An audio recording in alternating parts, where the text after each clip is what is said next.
새벽 5시. 한 엄마는 죽은 아들의 비석 앞에 무릎을 꿇고 있었습니다.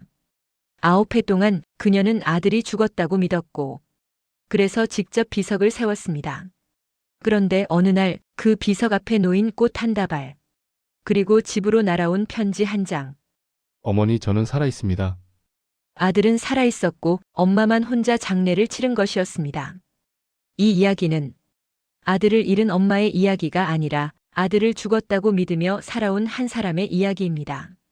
끝까지 보시면 왜 그 엄마가 비석을 치워야 했는지, 그리고 왜 두 사람이 다시 살아갈 수 있었는지 알게 되실 겁니다. 여러분이라면, 아들이 돌아오지 않는다면 끝까지 기다리시겠습니까? 아니면 정리하시겠습니까? 이야기를 보시고 여러분의 생각을 댓글로 남겨주세요. 구독과 좋아요는 이런 이야기를 계속 전하는 데 큰 힘이 됩니다. 새벽 5시 공동묘지의 공기는 차갑게 가라앉아 있었다. 오정부는 검은 외투깃을 목까지 세운 채 익숙한 발걸음으로 묘지 안쪽 언덕을 올랐다. 68배 나이에도 그녀의 걸음은 흔들림이 없었다. 흔들릴 자격조차 없다고 스스로를 다그쳐온 세월이었다.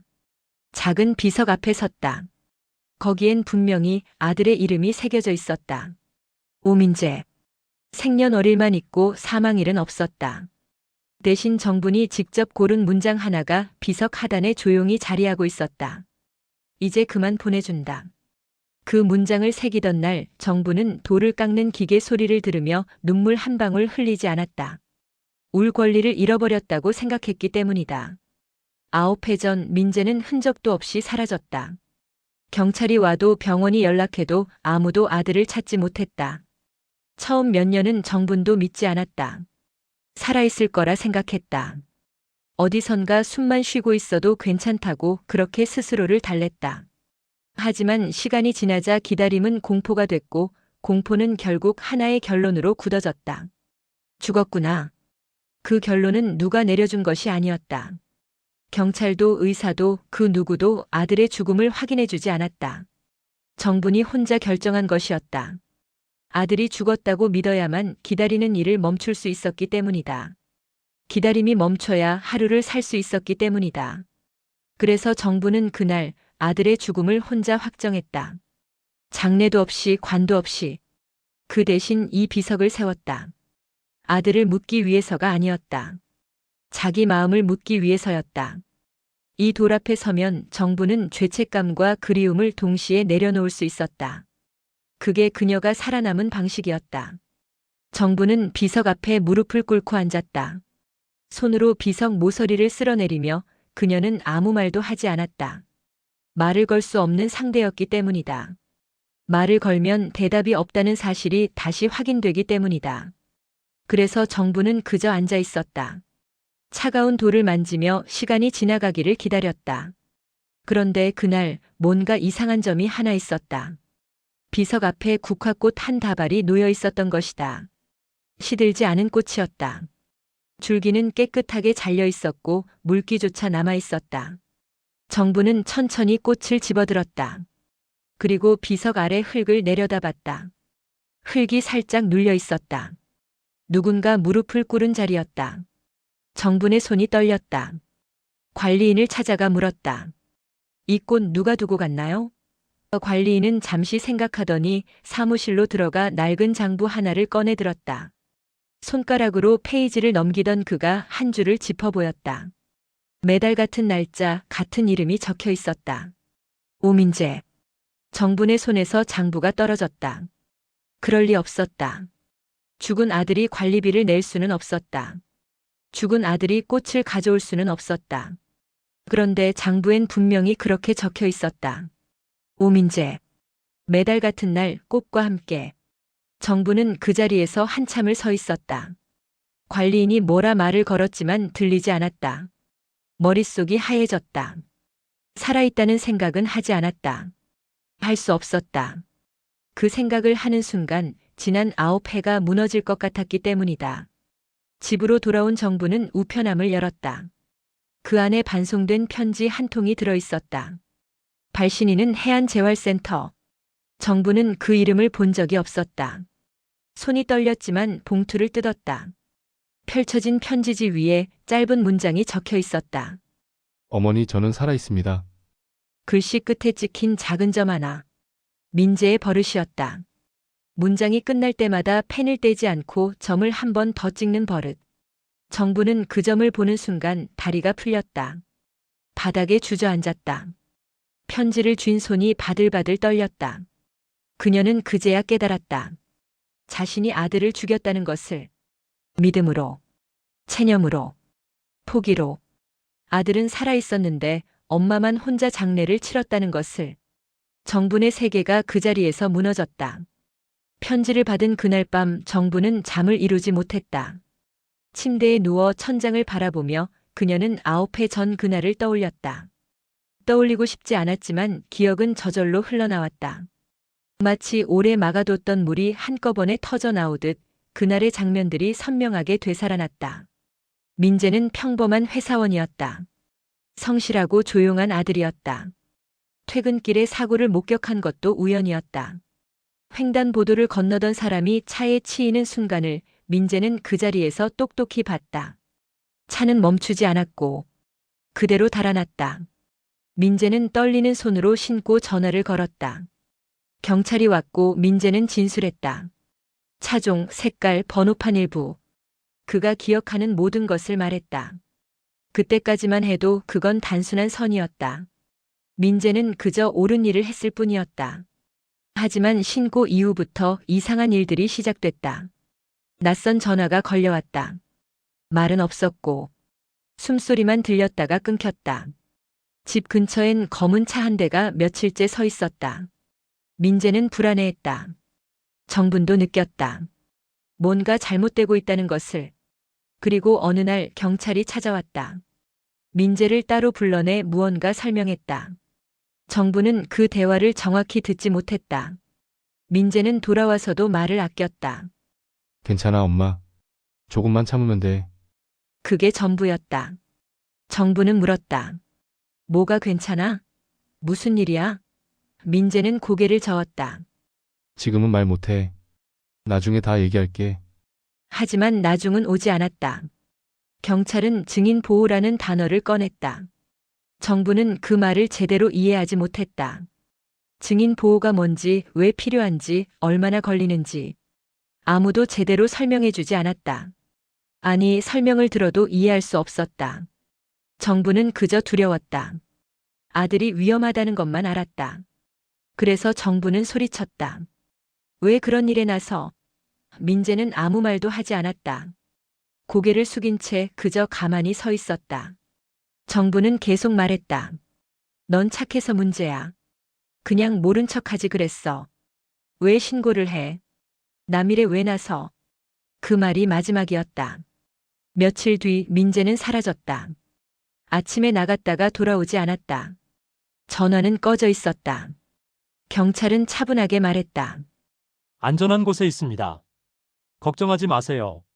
하지만 정부는 믿을 수 없었다. 안전하다면 왜 연락이 없는가? 왜 목소리조차 들을 수 없는가? 시간이 지나자 경찰의 태도도 달라졌다. 처음엔 정기적으로 연락이 왔다. 곧 연락 가능할 겁니다. 그러다가 점점 뜸해졌다. 나중엔 전화를 걸어도 담당자가 바뀌었다는 말만 들었다. 정부는 이해하지 못했다. 아들이 어디 있는지, 언제 돌아오는지, 왜 연락이 안 되는지 아무도 명확하게 답하지 않았다. 정부는 그렇게 몇 년을 기다렸다. 기다리는 동안 그녀는 점점 무너졌다. 밥을 먹어도 맛이 없었다. 잠을 자도 꿈에서 민재를 찾았다. 길을 걷다가도 뒷모습만 비슷해도 따라갔다. 하지만 돌아서면 남이었다. 그럴 때마다 정부는 조금씩 죽어갔다.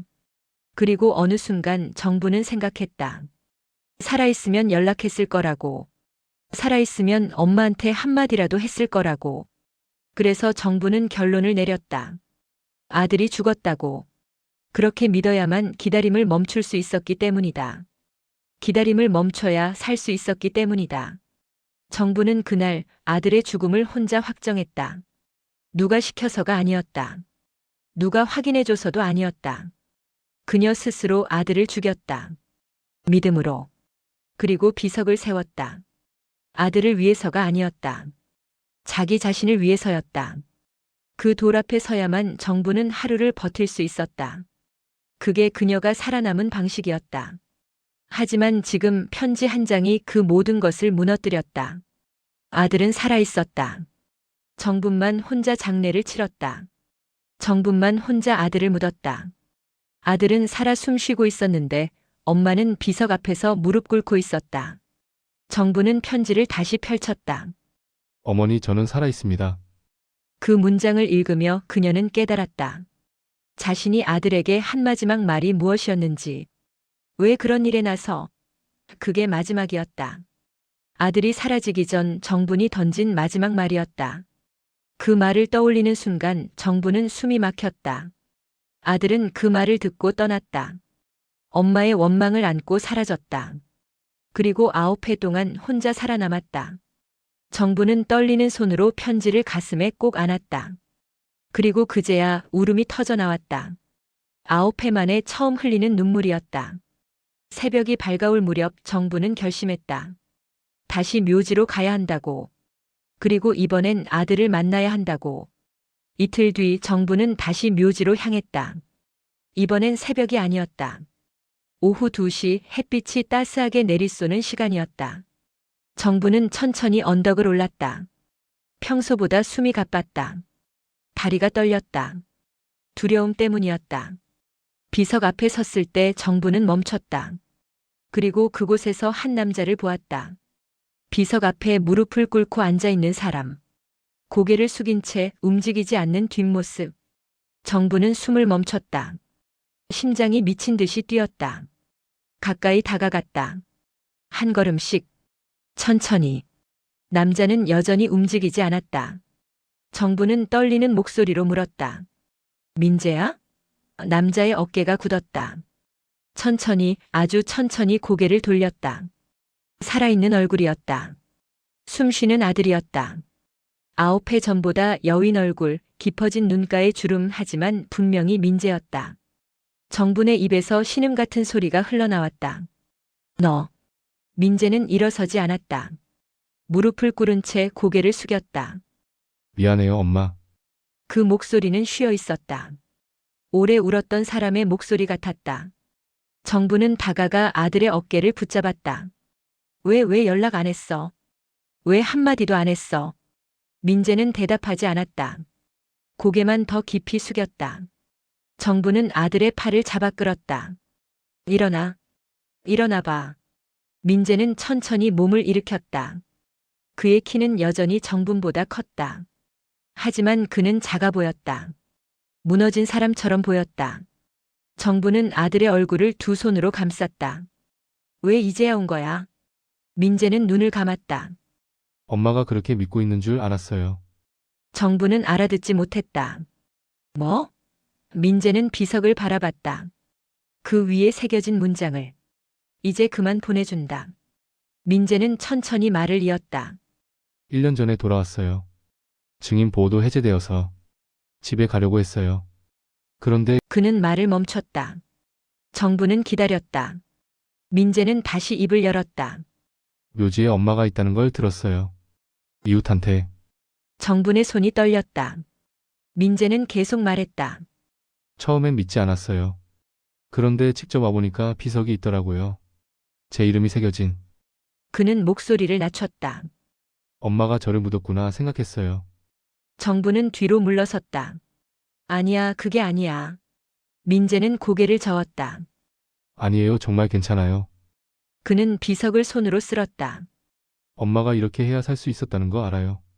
정부는 울음을 참았다. 그럼 넌 1년 동안 민재는 고개를 끄덕였다. 여기 왔어요. 매달. 엄마 대신 관리비 내고 꽃 놓고 갔어요. 그의 목소리는 담담했다. 엄마가 저를 보내줬으니까 저도 보내드려야 한다고 생각했어요. 정부는 그 말을 듣는 순간 무릎이 꺾였다. 바닥에 주저앉았다. 아들은 살아있었는데 엄마의 비석 앞에서 1년을 보냈다. 아들은 엄마를 만날 수 있었는데 만나지 않았다. 엄마가 자기를 죽었다고 믿었다는 걸 알았기 때문에. 정부는 아들의 다리를 붙잡았다. 미안해. 민재는 몸을 굳혔다. 정부는 계속 말했다. 엄마가 잘못했어. 엄마가 널 죽였어. 마음속에서 민재는 천천히 무릎을 꿇었다. 엄마와 같은 높이에 앉았다. 엄마, 민재는 정분의 손을 잡았다. 엄마가 살아있었으니까 나도 버텼어요. 정부는 고개를 들었다. 민재는 처음으로 미소를 지었다. 희미하지만 분명한 미소였다. 증인 보호받는 동안 매일 엄마 생각했어요. 엄마가 집에서 기다린다고 생각했어요. 정부는 눈물을 닦았다. 그런데 넌 왜 집에 안 왔어? 민재는 잠시 망설이다 대답했다. 무서웠어요. 마지막으로 들은 엄마 말이 왜 그런 일에 나서였잖아요. 그는 고개를 숙였다. 제가 엄마한테 짐이 됐다고 생각했어요. 정부는 아들의 얼굴을 다시 감쌌다. 아니야. 절대 아니야. 민재는 눈을 감았다. 그래도 1년 동안 여기 오면서 조금씩 괜찮아졌어요. 엄마가 저를 보내줬으니까 저도 이제 보내드려야겠다 싶었어요. 정부는 그 말을 듣고 깨달았다. 아들은 엄마를 위해 멀어지려 했다는 것을, 엄마가 평화롭게 살 수 있도록 스스로 죽은 사람이 되려 했다는 것을. 정부는 아들을 꼭 안았다. 절대 안 돼. 다시는 그런 생각하지 마. 민재는 엄마의 품에 안긴 채 조용히 울었다. 소리 없이 어깨만 떨리는 울음이었다. 정분도 울었다. 두 사람은 비석 앞에서 한참을 그렇게 있었다. 햇빛이 기울어 가고 있었다. 묘지는 여전히 조용했다. 하지만 그 안에서 두 사람은 살아 있었다. 죽었다고 믿었던 아들과 아들을 죽었다고 믿었던 엄마가 다시 숨을 쉬고 있었다. 정부는 천천히 몸을 일으켰다. 그리고 비석을 바라봤다. 9회 동안 자신을 지탱해준 돌. 이제는 치워야 할 무게. 정부는 조용히 말했다. 이제 그만 내려놔야겠다. 민재는 엄마를 바라봤다. 정부는 아들의 손을 잡고 말했다. 이제 집에 가자. 다음 날 아침 정부는 묘지 관리 사무실을 찾았다. 민재는 함께 가지 않았다. 엄마 혼자 하셔야 할 일 같아요. 그렇게 말하며 민재는 집에 남았다. 정분도 그게 맞다고 생각했다. 이건 엄마가 끝내야 할 일이었다. 관리인은 정분을 보자 고개를 끄덕였다. 비석 철거 신청하러 오셨습니까? 정부는 놀라 물었다. 어떻게 하셨어요? 관리인은 잠시 머뭇거리다 말했다. 어제 그분이 오셨더라고요. 같이 계시는 걸 봤습니다. 정부는 아무 말도 하지 않았다. 관리인은 서류를 꺼내 책상 위에 놓았다. 작성하시면 됩니다. 일주일 정도 걸립니다. 정부는 펜을 들었다. 손이 떨렸지만 글씨는 또박또박 썼다. 신청인 이름을 쓰고 사유란에 멈췄다. 사유. 왜 비석을 치우는가? 정부는 한참을 생각했다. 그리고 짧게 적었다. 살아 돌아왔음. 관리인은 그 문장을 보고 아무 말도 하지 않았다. 그저 서류를 받아 도장을 찍었다. 정부는 사무실을 나와 다시 비석 앞으로 갔다. 마지막으로 보고 싶었다. 비석은 여전히 그 자리에 서 있었다. 이제 그만 보내준다. 그 문장을 보며 정부는 생각했다. 보낸 건 아들이 아니라 나였구나. 내가 스스로를 보냈구나. 정부는 비석 앞에 무릎을 꿇지 않았다. 서 있는 채로 손으로 비석을 한 번 쓸었다. 고마웠어. 그렇게 말하고 돌아섰다. 뒤돌아보지 않았다. 뒤돌아보면 또 무너질 것 같았다. 집으로 돌아오자 민재가 거실에 앉아 있었다. 오래된 사진첩을 펼쳐놓고 보고 있었다. 정분이 들어서자 민재는 고개를 들었다. 엄마, 이거 제가 어릴 때 사진이에요. 정부는 다가가 사진을 봤다. 5살쯤 된 민재가 웃고 있는 사진이었다. 그래. 너 유치원 다닐 때. 정부는 사진을 쓰다듬었다. 그때는 정말 잘 웃었는데. 민재는 사진을 가만히 들여다봤다. 기억 안 나요? 정부는 옆에 앉았다. 엄마는 기억나. 딱. 두 사람은 한참 사진첩을 넘겼다. 말은 많지 않았다. 가끔 정분이 설명하고 민재가 고개를 끄덕였다. 그렇게 시간이 흘렀다. 창밖으로 해가 기울고 있었다. 민재가 먼저 입을 열었다. 엄마, 저 해안재활센터에 있었어요. 정부는 고개를 돌렸다. 민재는 사진첩에서 눈을 떼지 않은 채 말을 이었다. 증인 보호 해제되고 나서 바로 집에 못 왔어요. 몸도 마음도 많이 망가져 있어서. 정부는 아들의 손을 잡았다. 민재는 계속 말했다. 거기서 1년 있었어요. 재활 치료 받으면서. 그러다 조금 나아져서 편지를 썼어요. 그는 잠시 멈췄다. 근데 반송됐더라고요. 주소가 바뀐 줄 알았어요. 정부는 고개를 저었다. 주소 안 바뀌었어. 엄마가 계속 여기 살았어. 민재는 고개를 끄덕였다. 그래서 직접 왔어요. 그런데 그는 말을 잇지 못했다. 정분이 대신 말했다. 비석이 있었지. 민재는 천천히 고개를 끄덕였다. 네. 그래서 이해했어요. 엄마가 저를 보냈구나. 엄마가 그렇게 해야 살 수 있었구나. 정부는 아들의 손을 더 세게 잡았다. 미안해. 정말 미안해. 민재는 엄마를 바라봤다. 아니에요. 저도 마찬가지였으니까.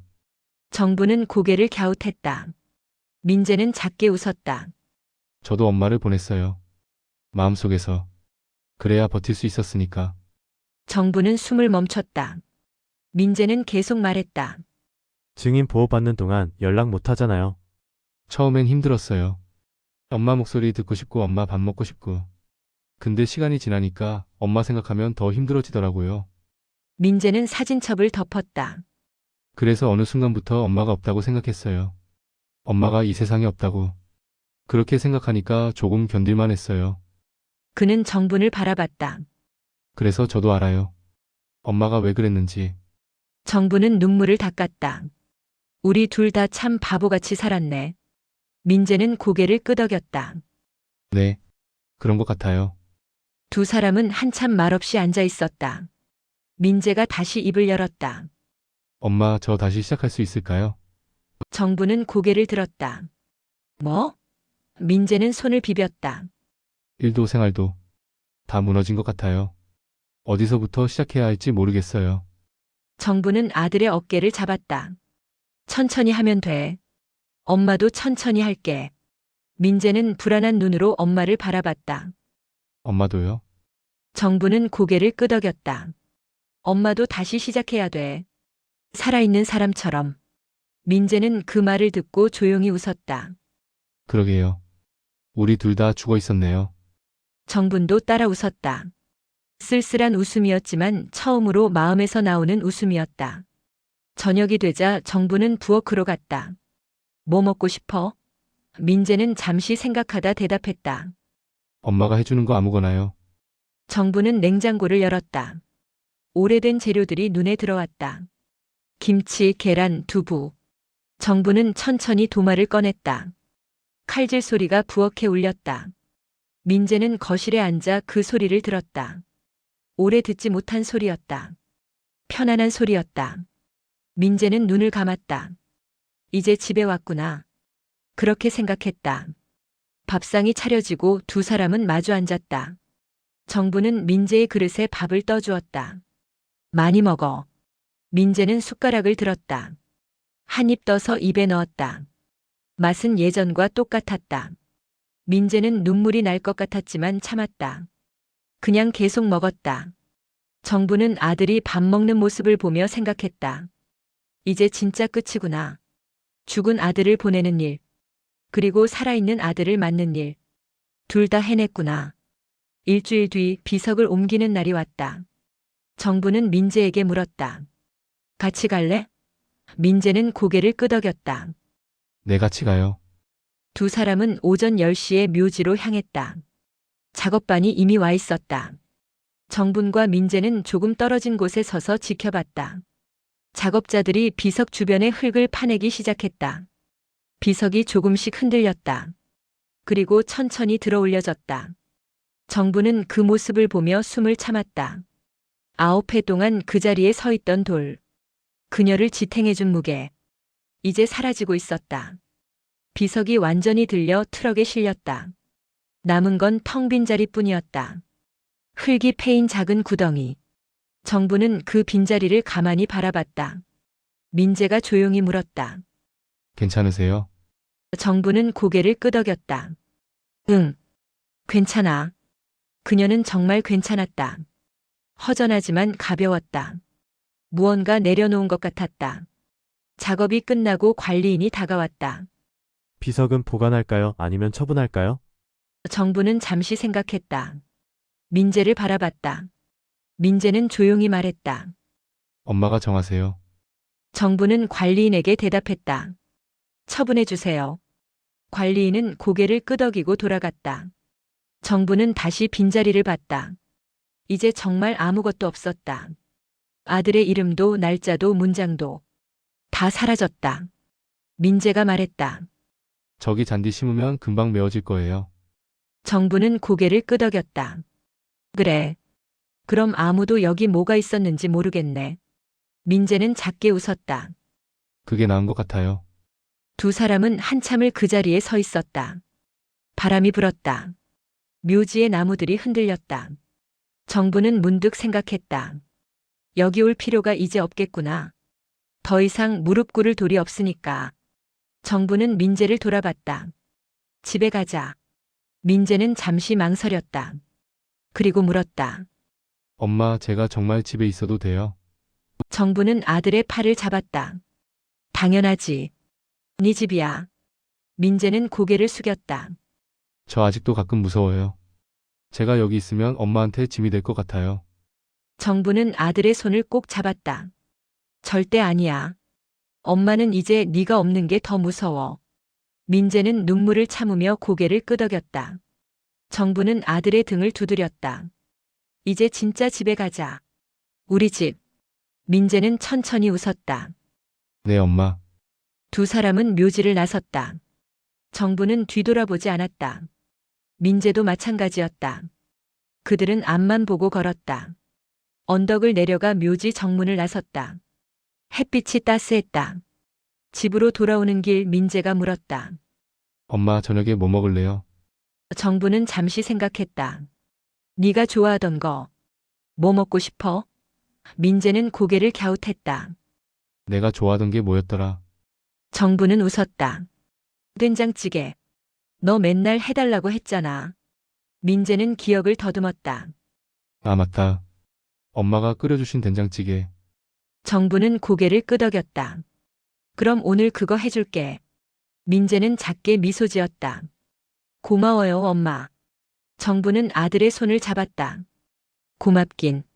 엄마가 해줄 수 있는 게 이것밖에 없는데. 집에 도착하자 정부는 곧바로 부엌으로 갔다. 앞치마를 두르고 냉장고를 열었다. 민재는 거실에 앉아 엄마의 뒷모습을 봤다. 익숙한 모습이었다. 하지만 동시에 낯설었다. 9회 만에 보는 풍경이었다. 냄비에서 김이 올랐다. 된장 끓는 냄새가 집안에 퍼졌다. 민재는 눈을 감고 그 냄새를 맡았다. 집 냄새였다. 살아있는 냄새였다. 정부는 상을 차리며 말했다. 내일부터 뭐 할 거야? 민재는 잠시 생각했다. 잘 모르겠어요. 천천히 생각해 볼게요. 정부는 고개를 끄덕였다. 그래. 천천히 해. 급할 거 없어. 밥을 먹는 동안 두 사람은 별로 말하지 않았다. 숟가락 소리만 조용히 울렸다. 하지만 침묵은 무겁지 않았다.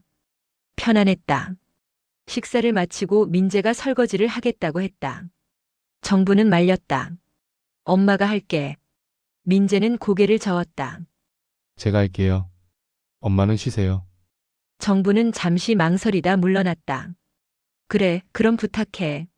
민재는 설거지를 하며 생각했다. 이게 일상이구나. 살아있는 사람의 일상. 묘지 앞에 서는 게 아니라 집에서 설거지를 하는 것. 이게 진짜 사는 거구나. 저녁이 깊어갔다. 정부는 안방에 누워 천장을 봤다. 민재는 옆방에 있었다. 예전에 민재가 쓰던 방이었다. 정부는 그 방을 9회 동안 그대로 두었다. 청소만 했다. 언젠가 돌아올지 모른다는 희망 때문이 아니었다. 그냥 치울 수 없었다. 정부는 귀를 기울였다. 옆방에서 작은 소리가 들렸다. 민재가 움직이는 소리, 숨 쉬는 소리, 살아있는 소리. 정부는 눈을 감았다. 그리고 처음으로 편안하게 잠들 수 있을 것 같았다. 다음 날 아침 정부는 일찍 일어났다. 부엌에 나가자 민재가 이미 앉아 있었다. 못 잤어? 정분이 물었다. 민재는 고개를 저었다. 아니요. 그냥 일찍 일어났어요. 정부는 아침을 준비했다. 간단하게 밥과 국, 반찬 몇 가지. 두 사람은 다시 마주 앉았다. 민재가 먼저 입을 열었다. 엄마, 저 일 찾아볼까 해요. 정부는 고개를 들었다. 벌써? 민재는 고개를 끄덕였다. 네. 그냥 집에만 있으면 이상한 생각만 할 것 같아서요. 정부는 잠시 생각했다. 그래. 네가 원하면. 민재는 작게 웃었다. 걱정 마세요. 천천히 알아볼게요. 정부는 아들을 바라봤다. 민재야, 네? 엄마가 이제 너한테 뭐라고 안 할게. 네가 하고 싶은 대로 해. 민재는 숟가락을 내려놓았다. 엄마, 정부는 고개를 저었다. 엄마가 지난번에 한 말 후회해. 왜 그런 일에 나서라고 했던 거? 넌 잘못한 거 없어. 옳은 일 했어. 민재는 눈시울이 붉어졌다. 정부는 계속 말했다. 엄마가 너무 겁이 많았어. 그래서 너한테 그런 말을 했어. 미안해. 민재는 고개를 저었다. 아니에요. 이해해요. 정부는 아들의 손을 잡았다. 이제는 내가 하고 싶은 거 해. 엄마는 그냥 여기 있을게. 기다릴게. 민재는 천천히 고개를 끄덕였다. 고마워요, 엄마. 아침을 먹고 민재는 밖으로 나갔다. 산책을 하겠다고 했다. 정부는 현관에서 아들을 배웅했다. 조심해서 다녀와. 민재는 웃으며 대답했다. 네, 다녀올게요. 문이 닫히고 정부는 혼자 남았다. 하지만 외롭지 않았다. 아들이 돌아올 거라는 걸 알았기 때문이다. 이제는 정말로 알았다. 정부는 거실로 가서 앉았다. 창문 밖을 바라봤다. 하늘이 맑았다. 구름 한 점 없이 푸른 하늘. 정부는 작게 중얼거렸다. 이제 시작이네. 그녀는 그제야 깨달았다. 죽었던 건 아들이 아니었다. 아들을 죽었다고 믿으며 살았던 자기 자신이었다. 비석 앞에 무릎 꿇던 사람. 매일 죽은 사람처럼 살았던 사람. 그게 바로 자기였다. 하지만 이제는 달랐다. 아들이 돌아왔다. 그리고 정분도 돌아왔다. 살아있는 사람으로. 정부는 일어나 부엌으로 갔다. 설거지를 하며 생각했다. 오늘 저녁엔 뭘 해줄까? 민재가 좋아하던 음식들을 떠올렸다. 하나씩 만들어줘야겠다. 천천히 시간을 들여서. 오후가 되자 민재가 돌아왔다. 손에 작은 화분을 들고 있었다. 엄마, 이거요. 정부는 화분을 받았다. 작은 꽃나무였다. 뭐야 이게? 민재는 웃었다.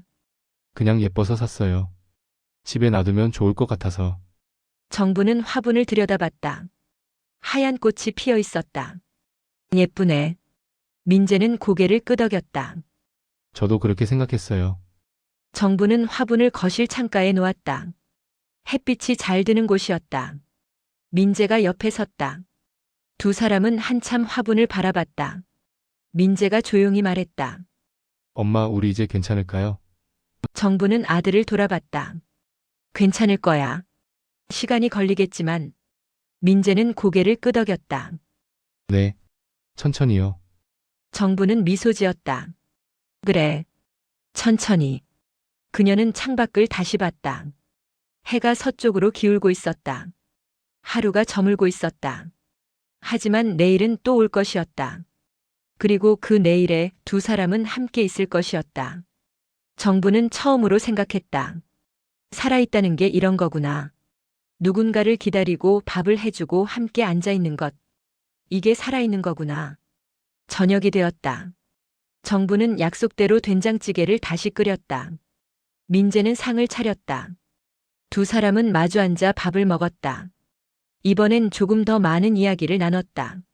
작은 이야기들. 오늘 본 것, 오늘 느낀 것. 밥을 다 먹고 민재가 말했다. 엄마, 내일 저 복지관에 가볼까 해요.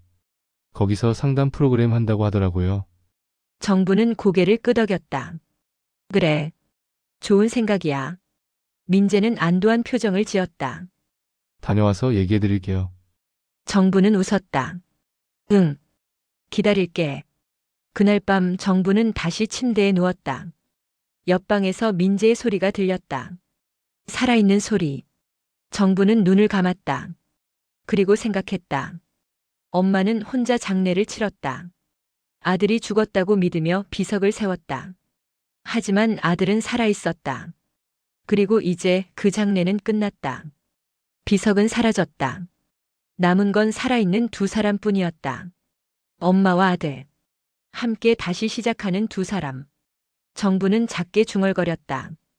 이제 살아야지. 그리고 깊은 잠에 빠져들었다. 9해 만에 처음으로 편안한 잠이었다.